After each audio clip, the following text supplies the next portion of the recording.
샬롬. 8월 28일 아깝의 시간이 돌아왔습니다. 오늘 함께 나누실 말씀은 시편 91편 1절에서 16절까지의 말씀입니다. 시편 91편의 독특한 점은 총 3명의 화자가 등장한다는 점입니다. 화자를 기준으로 본문을 구별하면 1절에서 2절, 3절에서 13절, 14절에서 16절로 구분할 수 있습니다. 그래서 어떤 학자는 1절에서 2절은 일반적인 신앙 고백, 3절에서 13절은 이 신앙 고백에 대한 제사장의 부연 설명, 14절에서 16절은 이 신앙 고백에 대한 하나님의 응답으로 보기도 합니다. 또 학자에 따라서 본문을 2개에서 많게는 4개까지 나누곤 하는데, 오늘 저는 이 본문을 4연으로 구분해서 함께 나누고자 합니다. 먼저 첫 번째 연을 살펴보도록 하겠습니다. 1절과 2절 말씀입니다. 지존자의 은밀한 곳에 거주하며 전능자의 그늘 아래 사는 자여, 나는 여호와를 향하여 말하기를 그는 나의 피난처요 나의 요새요 내가 의뢰하는 하나님이라 하리니. 이 1년의 독특한 점은 주님을 부를 때 동일한 이름으로 부르지 않고 하나님을 지존자, 전능자, 여호와, 나의 하나님이라는 4개의 칭호를 사용해서 부른다는 점입니다. 또한 은밀한 곳, 그늘, 피난처, 요새라는 4가지의 은유를 통해 하나님의 보호하심을 이야기하고 있습니다. 특별히 화자는 하나님을 내가 의뢰하는 분이라고 표현하는데, 이는 보호하시는 하나님을 경험하면서 우러나오는 개인적인 간증임을 알 수 있습니다. 따라서 화자는 1년에서 하나님은 숨으시는 분이 아니라 하나님을 의뢰하는 자들을 위해 숨을 곳을 제공하심으로 보호하시는 분이심을 알 수 있습니다. 이어서 2연을 함께 살펴보겠습니다. 3절에서 8절까지의 말씀입니다. 이는 그가 너를 새 사냥꾼의 올무에서와 심한 전염병에서 건지실 것이미로다. 그가 너를 그의 깃으로 덮으시리니 내가 그의 날개 아래에 피하리로다. 그의 진실함은 방패와 손방패가 되시나니 너는 밤에 찾아오는 공포와 낮에 날아드는 화살과 어두울 때 퍼지는 전염병과 밝을 때 닥쳐오는 재앙을 두려워하지 아니하리로다. 1000명이 내 왼쪽에서 10,000명이 내 오른쪽에서 엎드러지나 이 재앙이 내게 가까이 하지 못하리로다. 오직 너는 똑똑히 보리니 악인들의 보응을 내가 보리로다. 이어는 하나님의 보호하심에 대해서 보다 구체적으로 이야기합니다. 하나님께서 우리의 피난처, 요새가 되신다는 것은 어떤 피상적인 의미가 아닙니다.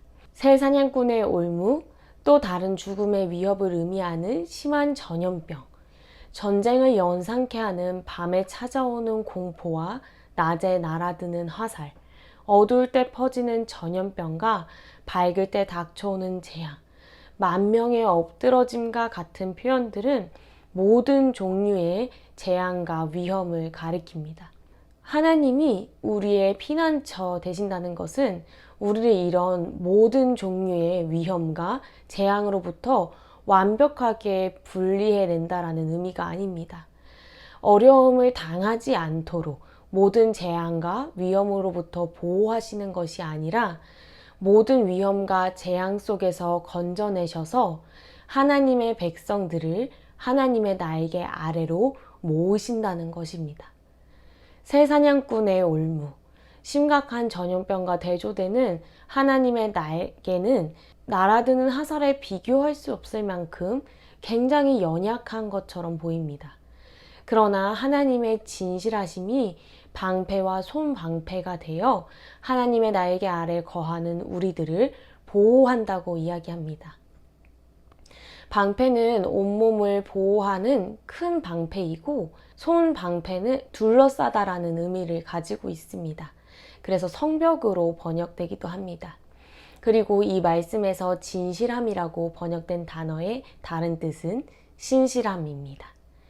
그러니까 다시 한번 정리를 하자면, 하나님의 날개 아래 피한 이들은 하나님의 신실하심이 성벽과 같이 우리를 둘러싸고 위험과 재앙으로부터 우리의 온 몸을 가리는 보호를 받고 있기에 재앙과 위험이 다가오는 것을 두려워하지 않을 수 있다는 것입니다.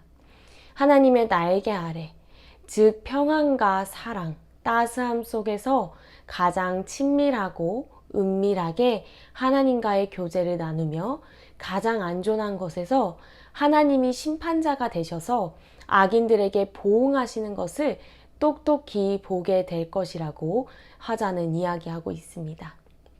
이어서 9절과 13절의 말씀, 세 번째 연을 살펴보겠습니다. 내가 말하기를 여호와는 나의 피난처시라 하고 지존자를 너의 거처로 삼았으므로 화가 내게 미치지 못하며 재앙이 내 장막에 가까이 오지 못하리니 그가 너를 위하여 그의 천사들을 명령하사 내 모든 길에서 너를 지키게 하심이라. 그들이 그들의 손으로 너를 붙들어 발이 돌에 부딪히지 아니하게 하리로다. 내가 사자와 독사를 밟으며 젊은 사자와 뱀을 발로 누르리로다. 3년에서는 하나님을 피난처로, 하나님을 거처로 삼은 자들을 보호하시는 하나님의 구체적인 행동이 기록되어 있습니다. 화자는 하나님을 의뢰하는 이들에게 화가 미치지 못하며 재앙이 가까이 오지 못할 것이라고 이야기합니다. 왜냐하면 하나님께서 천사들에게 명령하셔서 모든 길에서 하나님을 의뢰하는 이들을 지키실 것이기 때문입니다. 이러한 화자의 표현은 마치 출애굽 당시 6월절의 어린 양의 피를 문과 문설주에 발랐을 때 죽음이 이스라엘 장막에 가까이 하지 못했던 하나님의 보호하심을 떠올리게 합니다. 동시에 붙들어 발이 돌에 부딪히지 않도록 보호하시는 하나님의 모습은 아버지가 사랑하는 자녀의 손을 붙들고 걸어가며 아이의 발이 돌부리에 걸려 넘어지지 않도록 세심하게 돌보는 모습을 연상하게 합니다. 13절에 기록된 사자, 뱀, 용은 모두 구약 성경에서 이스라엘의 원수를 상징합니다. 이스라엘의 원수를 밟고 누른다라는 단어들은 정복용어로 마치 왕들이 맹수를 사냥하듯이 하나님의 보호하심은 하나님의 함께하심 가운데 하나님의 자녀들이 원수를 철저히 짓밟고 승리하게 될 것임을 보여주고 있습니다. 마지막 연입니다. 14절에서 16절 말씀입니다. 하나님이 이르시되 그가 나를 사랑한즉 내가 그를 건지리라. 그가 내 이름을 안즉 내가 그를 높이리라. 그가 내게 간구하리니 내가 그에게 응답하리라. 그들이 환난 당할 때에 내가 그와 함께하여 그를 건지고 영화롭게 하리라. 내가 그를 장수하게 함으로 그를 만족하게 하며 나의 구원을 그에게 보이리라 하시도다. 이 마지막 연에서 화자는 하나님으로 바뀌어 하나님의 말씀을 선포하고 있습니다. 하나님을 의뢰하는 자, 하나님의 날개 아래 숨어 보호하심을 받는 사람들은 하나님을 사랑하고 하나님의 이름, 곧 하나님의 존재를 아는 자입니다. 그래서 하나님과 친밀하고 하나님을 인정하는 자들입니다. 더불어 언약에 순종하는 자들이었습니다. 하나님께서는 하나님을 사랑하시는 자들에게 건지시고 보호하시고 기도에 응답하시고 어려움을 겪을 때 함께 하신다고 말씀하십니다. 또한 그들을 높이고 영화롭게 하며 만족하게 하심으로 하나님의 구원을 보이실 것이라고 말씀하셨습니다. 모든 위험과 재앙 속에서 하나님과 서로 사랑하고 친밀한 관계 속에 있는 자들의 부르짖음에 임마누엘 함께 하심으로 하나님께서 응답하시겠다고 말씀하신 것입니다. 한마디로 시편 91편을 정리하자면 피난처 되시는 하나님께서 전능자의 그늘 아래 사는 자들을 보호하심에 대해서 이야기하고 있습니다. 그런데 시편 91편이 하나님의 보호하심, 그리고 더 나아가서 하나님의 응답에 대해서 다루고 있는 것은 이 시편의 문맥 속에서도 굉장히 중요한 의미를 가지고 있습니다. 저희가 잘 알다시피 시편은 모두 150편으로 기록되어 있는데요. 총 5권의 책으로 나뉘어집니다. 1편에서 41편까지를 1권이라고 이야기하는데 하나님의 자비를 알고 경험하는 개인적인 신앙에 대해서 다루면서 이것이 다윗 언약을 통해서 어떻게 이루어져 가는지에 대해서 강조됩니다.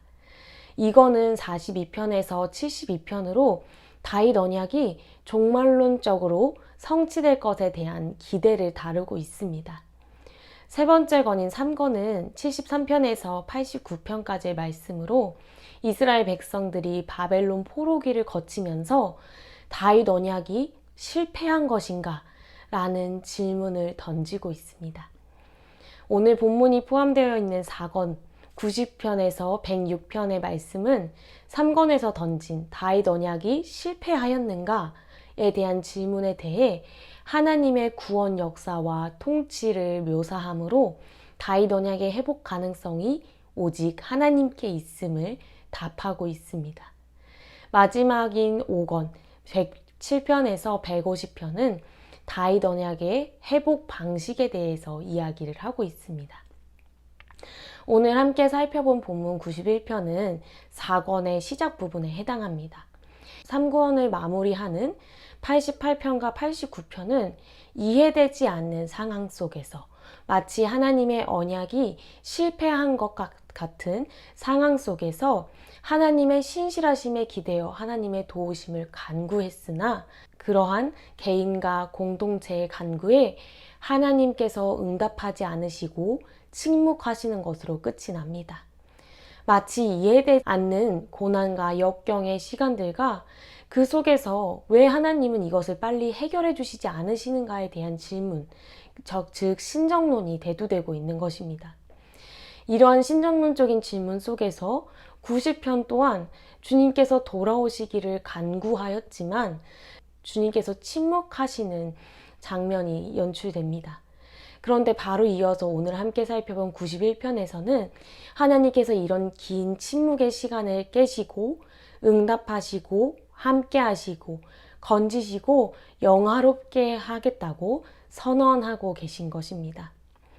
이런 맥락 속에서 살펴본다면 91편은 단순히 하나님의 보호하심을 이야기하는 것뿐만이 아니라 이해되지 않는 모든 위험과 재앙 속에서 우리가 해야 할 것은 왜 하나님께서 이렇게 하시는가? 라는 질문이 아니라 도저히 이해가 되지 않는 상황 속에서도 우리를 건져내어서 그분의 날개 아래로 모으시는 주님, 그리고 주님의 약속에 대한 신뢰를 통해 오직 하나님만이 구원을 보이실 수 있다는 것을 믿음의 눈으로 바라보아야 한다는 것 또한 이야기하고 있는 것입니다. 주님의 신실하심에 우리 또한 신실하심으로 응답해야 된다는 것을 이야기하고 있는 것입니다.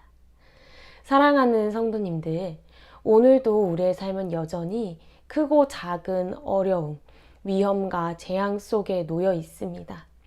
그러나 이 가운데 주님을 신뢰하고 주님을 깊이 사랑하고 알아가는 가운데 건진받아 주님의 날개 아래 거하는 은혜가 우리들에게 있길 소망합니다. 도무지 이해되지 않는 상황 속에서 믿음의 눈을 들어 임마누엘의 하나님께서 베푸시는 구원을 함께 묵도하며 주님의 응답을 경험하시는 모든 성도님들이 되시길 진심으로 소망합니다. 함께 기도하도록 하겠습니다. 하나님 아버지, 나의 피난처, 나의 요새가 되어주시니 감사합니다. 우리를 모든 위험과 재앙 속에서 건져내어 주님의 날개 아래 품어주시니 감사합니다. 우리의 인생에 도무지 이해되지 않는 많은 일들이 있으나 그 가운데 우리를 날개 아래 품으시며 신실하심으로 주님과 깊은 사귐으로 부르시는 주님, 구원을 이루시는 주님께 우리의 시선이 고정되게 하옵소서. 그래야 지금 이 시간도 우리와 함께 하시고 보호하시는 임마누엘의 하나님께서 베푸시는 구원을 함께 묵도하게 하시고 주님의 응답을 경험하는 하루가 될 수 있도록 은혜 내려 주시옵소서. 감사드리며 살아계신 예수님의 이름으로 기도드립니다. 아멘. 오늘 하루 전능자의 그늘 아래 살고 하나님의 보호하심과 응답하심을 경험하시는 하루가 되길 소망합니다. 내일 아까베 시간에 뵙겠습니다.